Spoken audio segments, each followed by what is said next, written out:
ರಮಾದೇವಿ, ಅನಸೂಯ, ಅರುಣ್, ಮೇರಿ, ನೀರಜಾ, ಶ್ರೀನಿವಾಸ್, ರಮಾದೇವಿ, ಅನಸೂಯ, ಬೆಂಗಳೂರು ಕ್ಷೇತ್ರದಲ್ಲಿ ಒಟ್ಟು 9 ಮಂದಿ.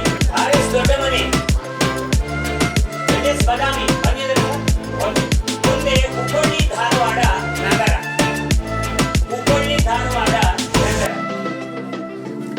ಈ ಪಟ್ಟಿಯಲ್ಲಿರ್ತಕ್ಕಂಥವರ ಹೆಸರನ್ನ ನಾನು ವಾಚನ ಮಾಡ್ತೀನಿ, ಅವರ ಮಾತ್ರ ವೇದಿಕೆ ಮೇಲೆ ಬಂದು ಪ್ರಶಸ್ತಿಯನ್ನು ಸ್ವೀಕರಿಸಬೇಕು. ಇಲ್ಲಿ ಬಲಭಾಗದಲ್ಲಿ ಬನ್ನಿ.